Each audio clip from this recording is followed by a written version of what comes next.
बिस्मिल्लाहिर्रहमानिर्रहीम। अस्सलाम वालेकुम। मैं हूँ आयशा और वेलकम करती हूँ आपको आयशा के किचन में। आलू के पराठे तो सबके फेवरेट होते हैं, हर मौसम और हर सीज़न में ही खाए जाते हैं।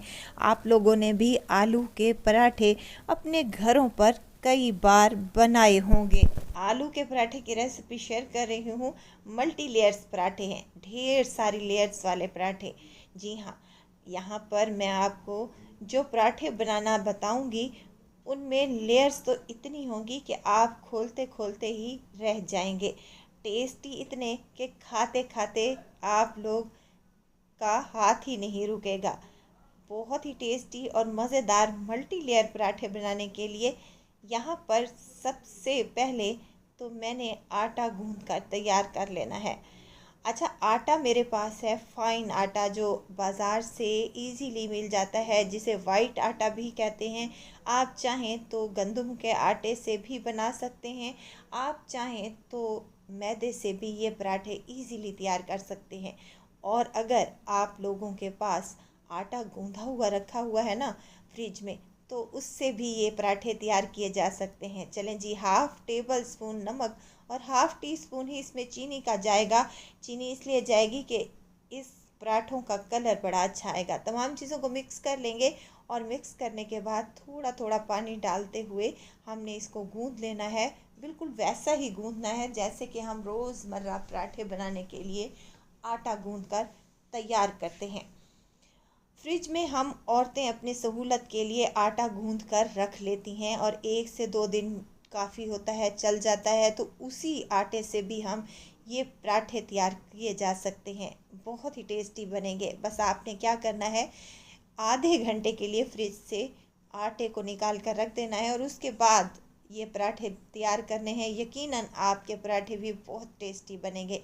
आटे को मैंने गूंद कर तैयार कर लिया है। 2 से 3 मुट्ठी लगाएंगे और 1 चम्मच कुकिंग ऑयल लगाने के बाद इसको अच्छे से मिक्स कर लेंगे और इसको कवर लगाकर हम तकरीबन 10 से 15 मिनट के लिए इसको रेस्ट पर छोड़ देंगे, काउंटर पर ही छोड़ दें। चलें जी, जब तक आटे को रेस्ट आता है हम मज़ेदार चटपटी आलू की फीलिंग तैयार कर लेते हैं। इसके लिए मैंने आधा किलो आलू ले लिए हैं। आलूओं को मैश कर लें मैशर की मदद से। इस तरह का मैशर जो मैंने यहाँ पर इस्तेमाल कर रही हूँ हर घर में ही मौजूद होता है। इससे क्या होता है कि गुठलियाँ बाकी नहीं रहती। आलूओं में बड़ी बड़ी सी गुठलियाँ नहीं होनी चाहिए, छोटी भी नहीं होनी चाहिए। बिल्कुल मैश किया हुआ आलू होगा तो हमारे जो पराठे हैं वो फटेंगे नहीं। नमक मिर्च मसाले शामिल कर लेते हैं। लाल मिर्च का पाउडर या फिर कुटी हुई लाल मिर्च 1 चम्मच, 1 चम्मच इसमें दरदरा कुटा हुआ धनिया शामिल करूंगी। हल्दी शामिल की है हाफ़ टी स्पून और यहाँ पर मैं अमचूर का पाउडर शामिल कर रही हूँ हाफ़ टेबल स्पून के करीब। हाफ़ टी स्पून ही सफ़ेद ज़ीरा शामिल किया है। यहाँ पर मेथी खुश्क और हरा धनिया ढेर सारा इस्तेमाल किया है मैंने। और इन तमाम चीज़ों को हम मिक्स कर लेंगे। हाथ की मदद से मिक्स कर लें या फिर चम्मच की मदद से मिक्स कर लें। यहाँ पर मैंने गरम मसाला डालना भूल गई थी, तो हाफ़ टी स्पून इसमें गरम मसाले का भी शामिल कर सकते हैं। अच्छा, यहाँ पर मैंने हाफ़ टेबल स्पून अमचूर पाउडर शामिल किया है। इससे पराठों का टेस्ट बड़ा ही अच्छा आता है, चटपटी सी फीलिंग आती है। अगर आपके पास है तो लाजमी डालिएगा, नहीं है तो फिर आप चाट मसाला भी यूज़ कर सकती हैं, नो डाउट। चलें जी, इन तमाम चीज़ों को मिक्स कर लेंगे और इसी पॉइंट पर आप लोगों ने क्या करना है, नमक चेक कर लेना है। अच्छा, नमक जब मैंने डाला था तो उस वक्त शूट करना भूल गई थी। नमक भी हाफ़ टेबल स्पून आप लोगों ने इसमें ऐड कर लेना है। चलें जी, अब इन तमाम चीज़ों को हमने मिक्स करने के बाद साइड पर रखना है। आटे की तरफ आते हैं। आटे को अच्छा खासा रेस्ट आ चुका है और देखें यहाँ पर कितना मज़ेदार सा आटा हमारा बनकर तैयार हो चुका है। चलें जी, पेड़े तैयार कर लेते हैं। जिस तरह से हम रोटी चपाती बनाते हैं उससे थोड़ा सा आप लोगों ने बड़ा पेड़ा तैयार करना है और इस आटे से मैं 4 पेड़े बनाकर तैयार कर लूँगी। और ये देखें, यहाँ पर मैंने चारों पेड़ों को तैयार करके साइड पर रख दिया है। एक पेड़े को उठाएंगे, काउंटर पर ले आएंगे, हल्का सा मैदा डस्ट करेंगे और इसको चपटा करते हुए बेलन की मदद से बेल लेंगे। बाकी के पेड़ों को हमने ढाँप कर रख देना है। वीडियो तो स्टेज पर अगर आपको ज़रा सी भी अच्छी लग रही हो तो लाइक करें, सब्सक्राइब करें और साथ में बेल आइकन के बटन को भी ज़रूर प्रेस कर दिया करें ताकि मेरी हर नई आने वाली वीडियो आप लोगों तक पहुंचती रहे।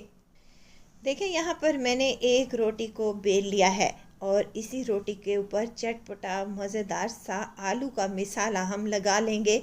ज़्यादा आपने लेयर्स नहीं लगानी, हल्की सी पतली सी लेयर लगानी है और चम्मच की बैक साइड से आप लोगों ने इसको प्रेस करते हुए तमाम रोटी के ऊपर आलू की फिलिंग को फैला लेना है।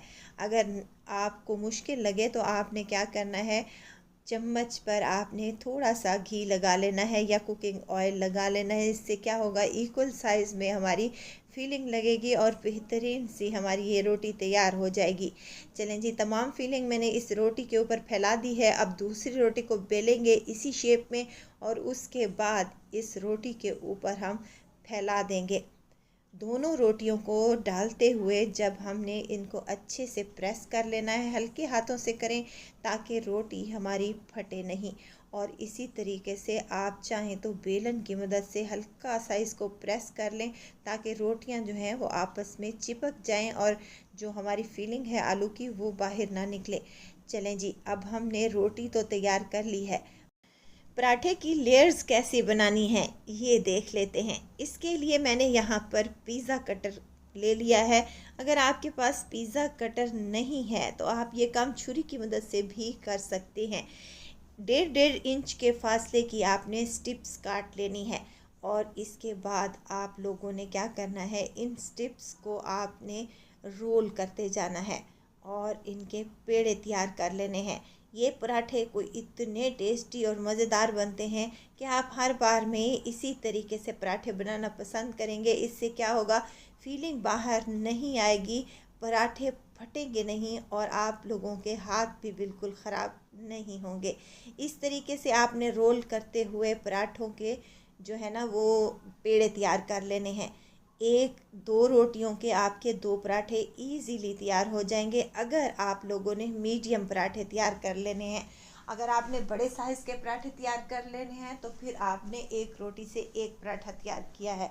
ये देखें, यहाँ पर इस तरीके से फोल्डिंग करते जाएंगे और हम अपने जो पराठों के पेड़े हैं वो तैयार कर लेंगे। यहाँ पराठों के पेड़े तैयार हो चुके हैं। एक पेड़े को उठाएंगे और इसको हाथ की मदद से ही हमने प्रेस करते हुए फैला लेना है। अगर आप बेलन का यूज़ करना चाहते हैं तो कोई इशू नहीं है, आप हल्के हाथों से बेलन का इस्तेमाल भी कर सकते हैं। लेकिन ये ख्याल रखें कि आप अगर ज़्यादा बेलन चलाएंगे तो लेयर्स जो हैं वो बिल्कुल भी सही नहीं जुड़ेंगी, जुड़ जाएंगी और जब पराठा हमारा बनेगा तो लेयर्स वाला नहीं होगा। चलें जी, यहाँ पर मैंने तवे को पहले गरम करने के लिए रख दिया था।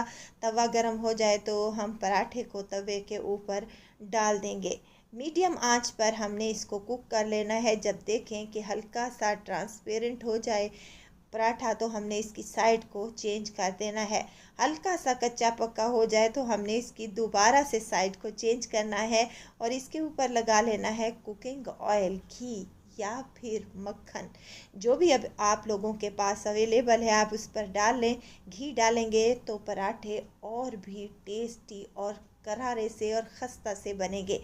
तो यहाँ पर पराठों को हमने घी लगाने के बाद अच्छे तरीके से दोनों तरफ से पका लेना है और देखें यहाँ पर माशाल्लाह से कितना ज़बरदस्त सा कलर आया है। और पराठे देखें अभी से ये लेयर्स जो है वो अलहदा-अलहदा से होना स्टार्ट हो चुकी हैं और इसी से आप अंदाज़ा लगा लें कि ये पराठा कितनी लेयर्स वाला होगा। पराठे जब भी आप लोग बनाएं तो ये इस बात का ख्याल रखें कि आपने जब भी पराठे बनाने हैं आपने मीडियम आंच पर पराठे तैयार कर लेने हैं। हाई फ्लेम पर अगर आप पराठे बनाएंगे तो पराठे जल भी जाएंगे। कितना खूबसूरत सा कलर आया है। अब इसी तरीके से तमाम पराठे मैं रेडी कर लूँगी। अब इन पराठों को आपने क्या करना है, दही के रायते के साथ भी सर्व किया जा सकता है, लेकिन मैं यहाँ पर अचार के साथ सर्व कर रही हूँ। बड़ा ही टेस्टी सा कॉम्बिनेशन है, तो ज़रूर ट्राई कीजिएगा। इस मौसम में अगर आपने कुछ मज़ेदार चटपटा और टेस्टी सा खाना है तो मेरे ये मल्टी लेयर्स आलू पराठा ज़रूर ट्राई कीजिएगा। दुआओं में मुझे ज़रूर याद रखिएगा।